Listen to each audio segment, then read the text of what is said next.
So hi everyone, my name is Brian Carney. I'm the head of primary care in the IHAs of Dublin South City and West, Dublin South West and Kildare-Wicklow, and I'm the regional lead for Community Connect. I'll just introduce my colleague Carol, if you want to introduce yourself. Hi everyone, my name is Carol McCann and I'm working in the regional digital transformation team in the region. Great, thanks Carol. Thanks very much for coming on the webinar today. We're hoping it'll last about 30 minutes. We have around 13 or 14 slides just to get through to give you an overview of the Community Connect programme and the current status of it within the Dublin and Midlands region, and then we'll open it out for a questions and answers session at the end. If there are particular questions that you think of during the slides, please just throw them in the questions and answers and we'll take them at the end of the session. Myself and Carol are going to bring you through a couple of points. Carol, do you want to move on to the agenda and I'll just outline I what's will. going to. I just want to check, Brian, we're going to start recording on you whenever will we start recording from now? Yeah, it's recording now, Carla. Okay, great, lovely. Thanks, Carol. Across this webinar, we're going to just take a brief look at what Community Connect is for anyone who maybe has just heard about it but is not fully sure what it is.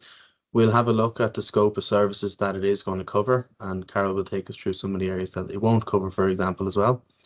We'll have a look at the two main components of Community Connect. So the national programme that is Community Connect has two core sections: the service management, which is basically your patient administration system that all services will get, and then it has an advanced clinical component, which is about specialist palliative care and the CAM services.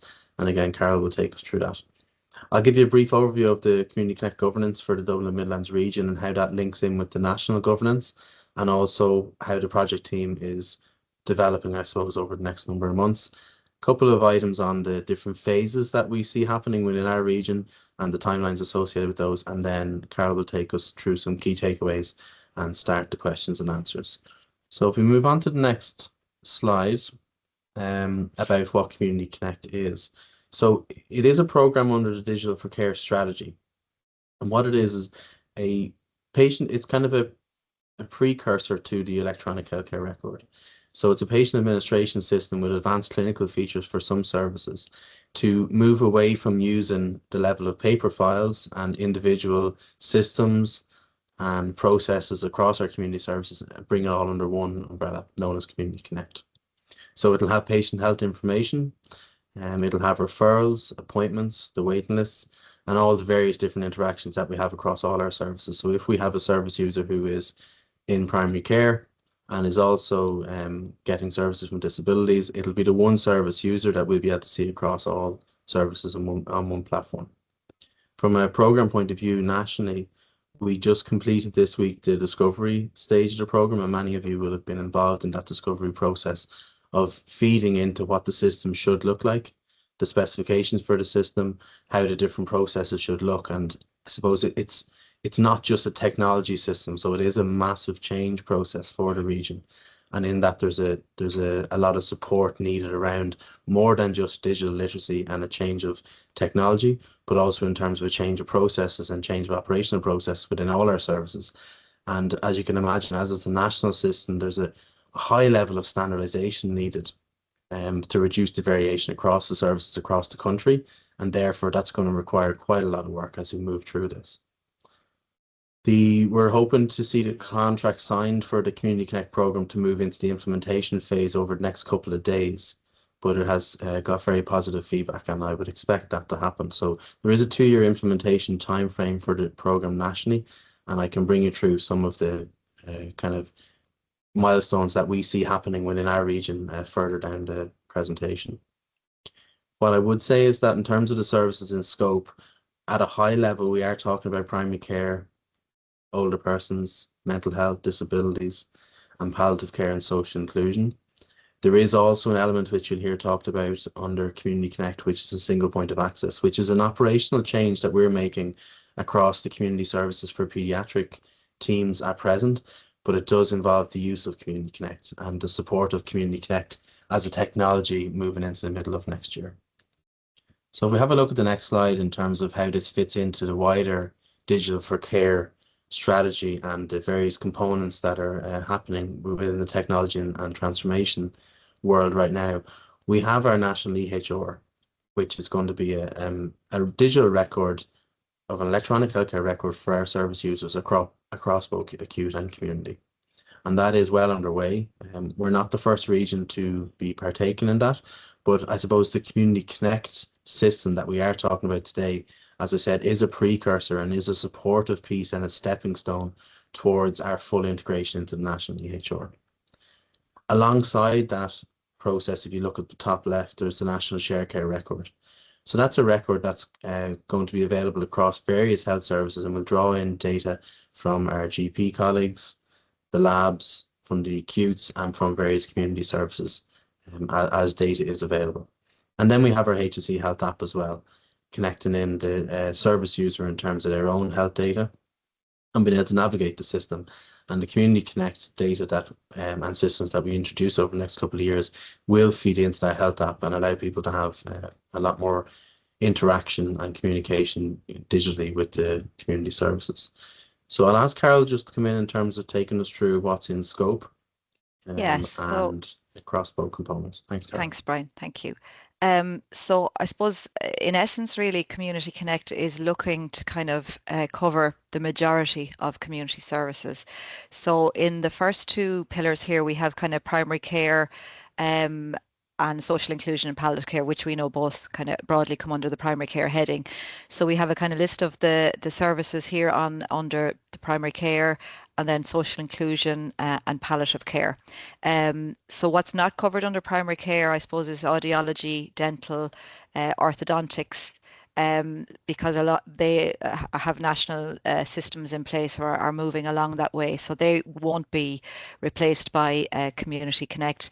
But I suppose the plan is for the majority of services in primary care, which is spreadsheets. There might be some pockets of services. These will all be moving on to the Community Connect system. Similar with social inclusion and palliative care. And I'll explain what the green box around palliative care means in a moment.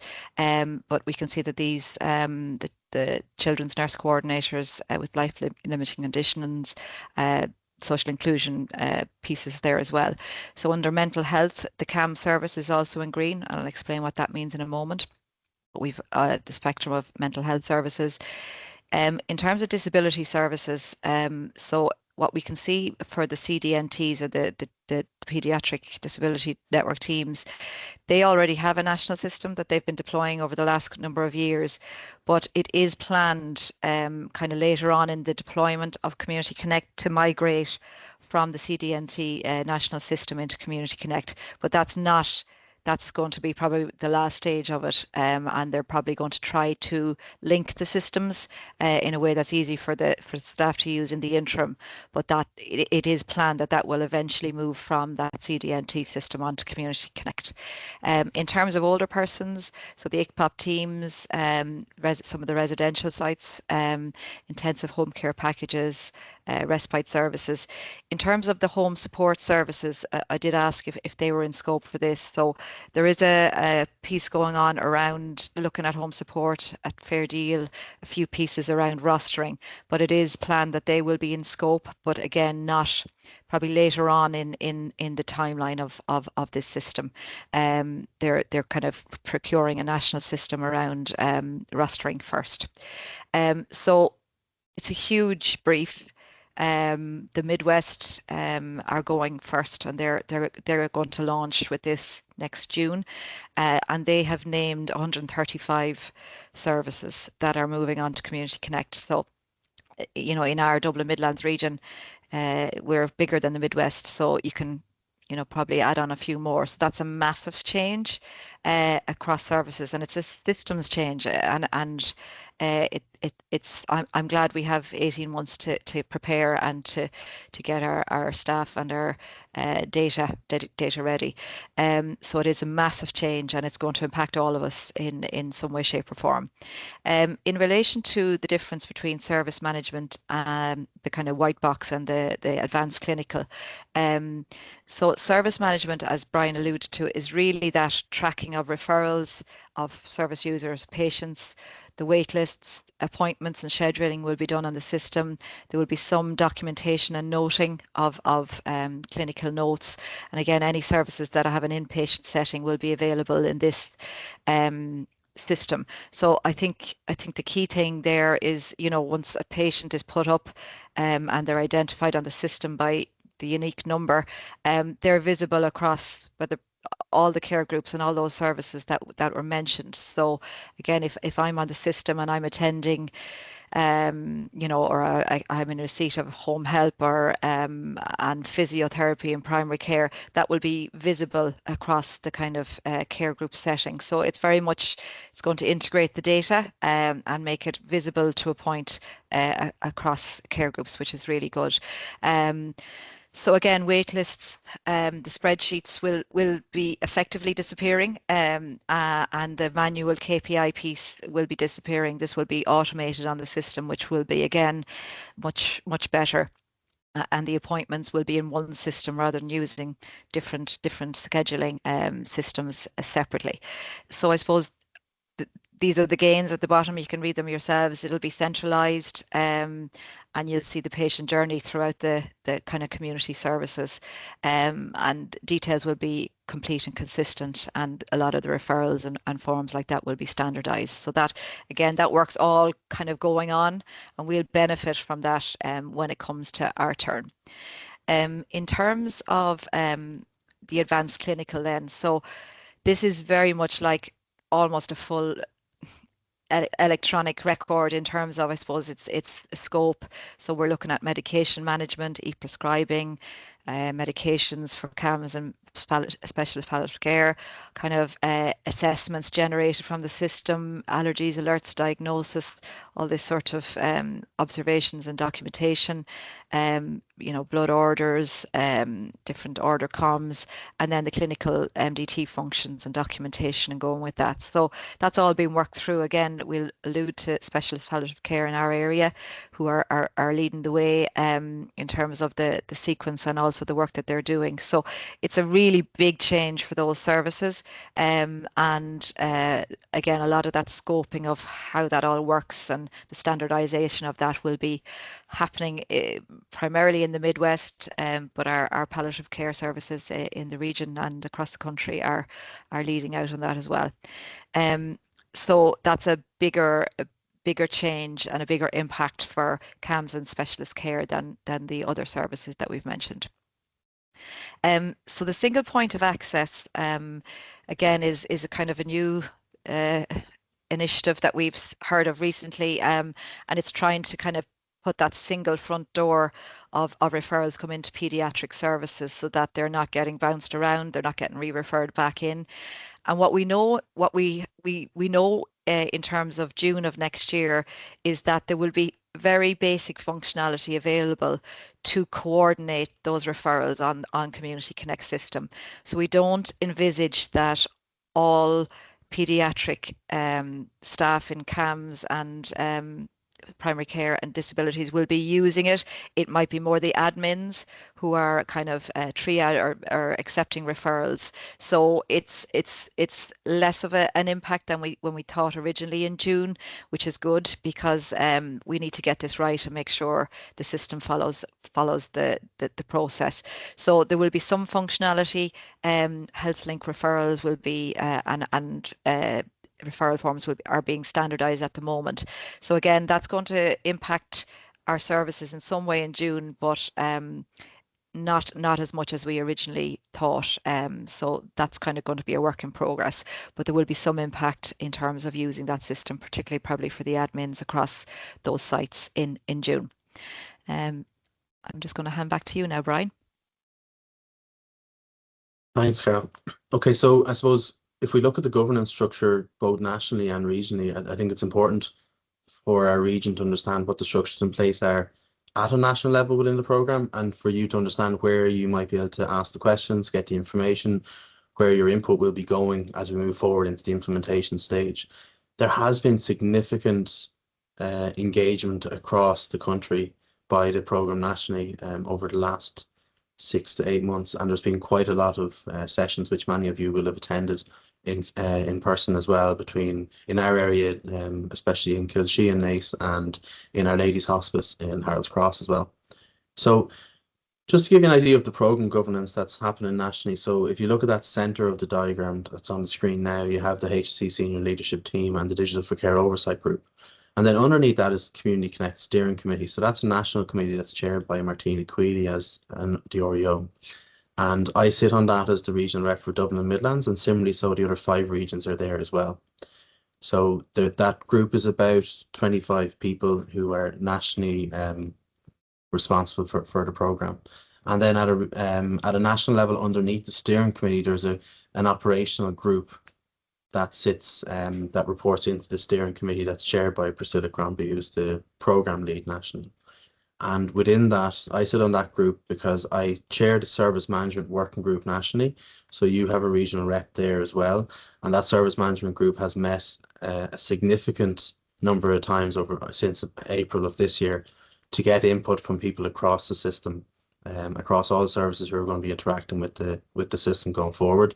And we've just done a review with them this morning in terms of a stakeholder analysis and trying to see where the gaps are in that. So there will be further changes to that group and further representation changes as we move into 2026 and as we clarify the roles of that group nationally versus the role of the regional group. Similarly, so at a national level, there's an advanced clinical working group, and colleagues from both CAMHS and specialist palliative care within our region are representatives on that group nationally, and then that feeds back up into that Community Connect operational group. So you'll see the various levels on the right in terms of clinical safety officers, the Community Connect clinical team. The national clinical lead is consultant Dr. Tom Foley, and Richard Green is also there as the Chief Clinical Information Officer. And that works up to Colin Henry as Chief Clinical Officer as well. So if we look at the next slide in terms of what the regional governance looks like. So we have a regional steering group in place, which is accountable to the regional leadership team within Dublin Midlands and also has a line to the National Steering Committee, as I mentioned. I've just put on the slides there, which you'll have access to after this, in terms of who's currently sitting on that, so that you're aware of what your contact points and touch points are for the programme right now. That will change as we move forward. There will be consideration based on stakeholders that we get involved with into 2026, and it will be reviewed as the structures change, because I suppose our ISD design work that's happening within the health region structures will dictate how this group will work into the future, along with how Katie O'Rourke, as the Regional Director for Technology and Transformation, sets up the governance structures for Technology and Transformation in the group. That will change some elements of this as we go forward. But the people on the screen there you should be able to see will give you a contact point at least for each of the services at a high level, I suppose, so you can make contact with them as needs be.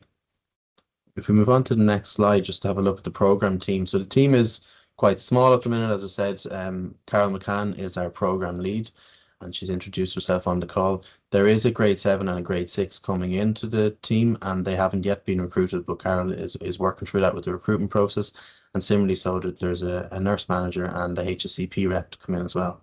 And then we are drawing on other regional technology and transformation support across the region right now to be able to support this programme as we move into 2026 and 2027.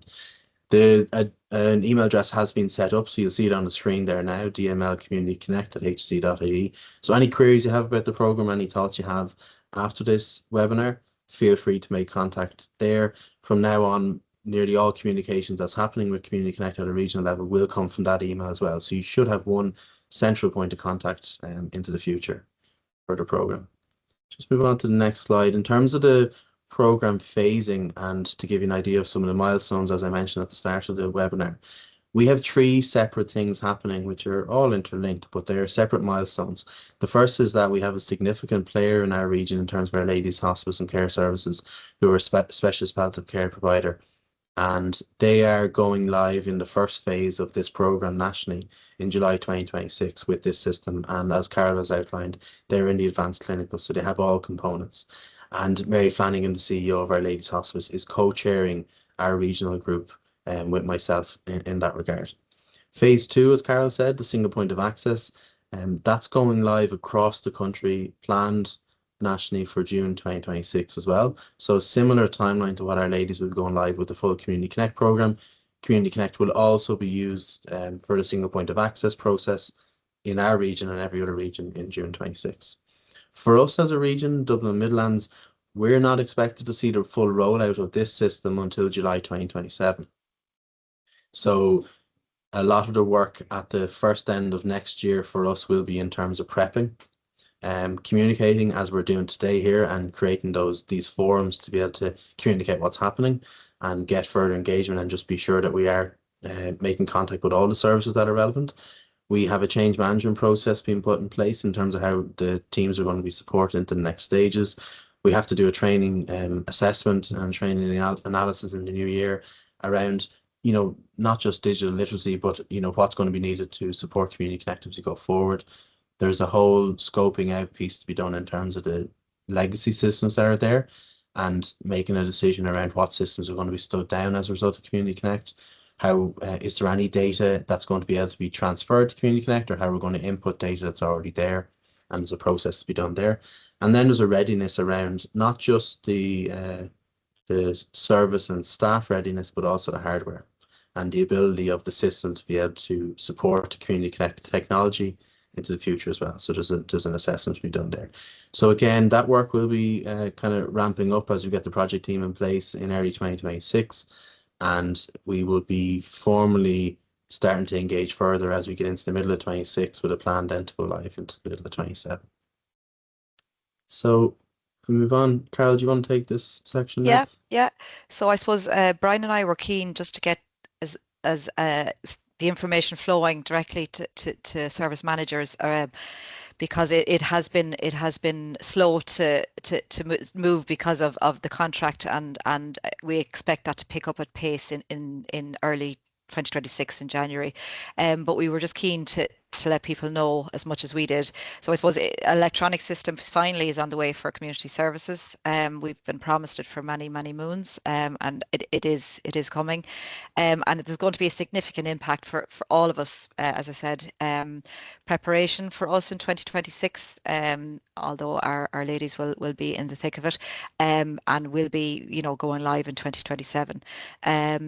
So our regional team is starting to bed in, and we've recruited, just in the process of recruiting people, and that will be around assessing what requirements and change and supports are needed, and then implementing that. I suppose the key to any system, if anybody's even a really good spreadsheet is a system, and they're across the board. But the key to it is people within your services, who, be they admin or clinical, who have taken, I suppose, a bit of ownership or a bit of interest in it. So I suppose just keep an eye out for those people. They will be key to the success of this system in your area. And I suppose for us, they're really important, because they're on the ground with staff to support them when these things, when the systems go live. There will be significant training being rolled out, but we're lucky. We will know the times of those, the times and dates. It's going to be mapped out for us, so we'll be able to communicate them well and early, and that'll be extensive when you think of the amount of community staff to be trained.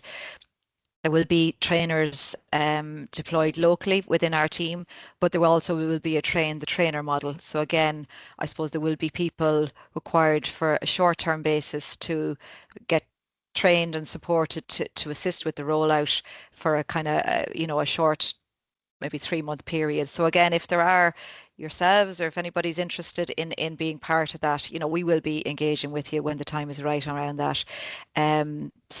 But they are the key success factors, I think, local champions and good training. So we will be issuing regular updates from the DML Community Connect email.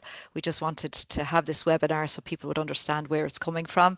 This recording will be shared with all service managers. So again, I appreciate anybody who made the time today to come on the call and to listen. And again, it was just intended to be short and sweet, and just to start the conversation, really.